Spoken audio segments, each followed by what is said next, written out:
Hello everyone, Gabe here, PC community developer here at Ubisoft, and today we're going to be talking about some Assassin's Creed Valhalla PC goodness. But to give you the information you need, we of course need the people that know what they're talking about. And we were lucky enough to steal a little bit of their time to go through the ins and outs of what you can expect from the PC version of the game. But that's enough of an intro, let's get to it.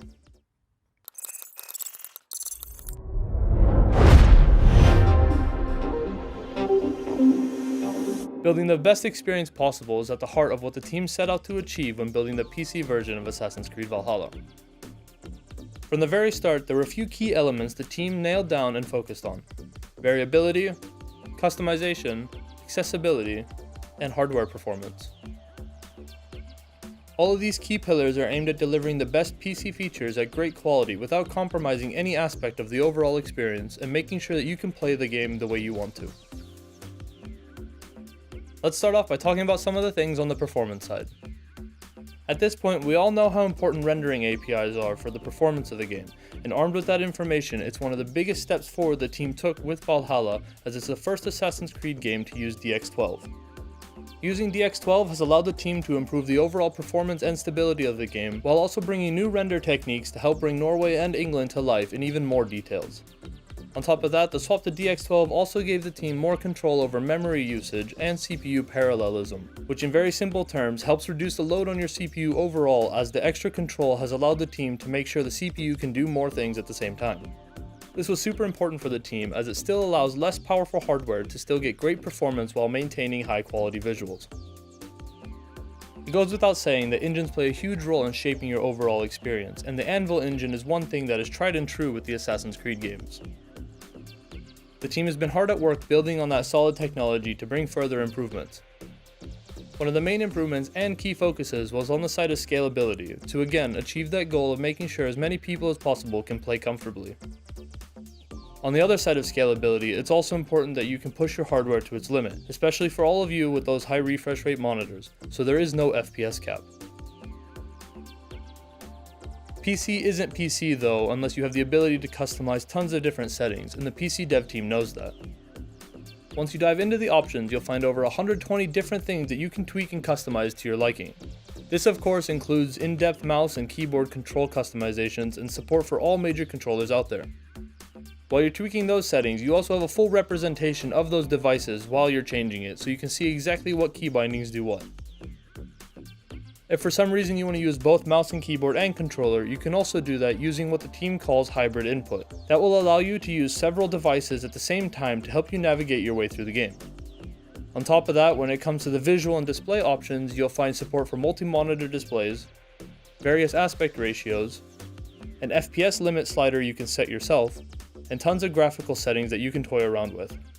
There are also a few settings like adaptive quality that you can enable to help tweak your performance on the fly, as well as resolution modifiers if you're looking to push your resolution and, for example, emulate a 4K monitor on a 1080p screen. All that's fantastic, but it's important that you get the performance level that you want, which is why there's an in-game benchmark available with in-depth performance analytics on top of that, so you can tweak your settings and see how they perform to find that right balance. To take your overall experience to the next level, we've been working with a few awesome partners. The team has been working closely with AMD to further optimize and improve the PC experience, as well as MSI to integrate their Mystic Light features, and Toby for all that eye-tracking goodness. You'll find out more information about all of that linked in the description below. So with that, we have some handy PC specs so you know what that all means when we translate it into some hardware. Before we get into this, there are two important things to note. The game requires a graphics card with DX12 support, and you'll need Windows 10 64-bit. For the first category, we have the low preset at 1080p with an average performance of around 30 FPS. For the graphics card, you're looking at an AMD R9 380 or a GeForce GTX 960. On the CPU side, you'll need an AMD Ryzen 3 1200 or an Intel i5 4460. You'll need 8 gigs of RAM and dual channel setup. In terms of storage space, you'll need a 50 gig hard drive, but we recommend a solid state drive. For the next category, we have the high preset at 1080p with an average performance of around 30 FPS. For graphics card, you're looking at an AMD RX 570 or a GeForce GTX 1060, the 6GB version. The CPU, you'll need an AMD Ryzen 5 1600 or an Intel i7 4790. You'll need 8 gigs of RAM in the dual channel setup. You'll need the same 50 gigs of storage space installed on an SSD, which is consistent for the rest of the categories. Next up, we have the high graphical preset at 1080p with an average performance of around 60 FPS. For a graphics card, you're looking at an AMD Vega 64 or a GeForce GTX 1080. For the CPU, you'll need an AMD Ryzen 7 1700 or an Intel i7 6700. For the RAM, you'll need the same 8 gigs in the dual channel mode setup. For the next category, we have the very high graphical preset at 1440p with an average performance of around 60 FPS. For graphics card, you'll need an AMD RX 5700 XT or a GeForce RTX 2080 Super. For the CPU, you'll need an AMD Ryzen 5 3600 or an Intel i7 8700K. For RAM, you're looking at 16GB in the dual channel mode setup.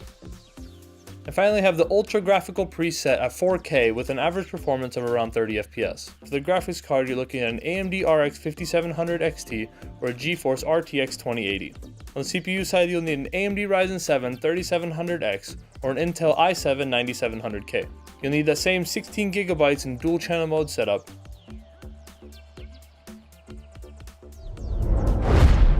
And that about wraps it up. We hope that gives you a good idea of what you can expect from the PC version of Assassin's Creed Valhalla.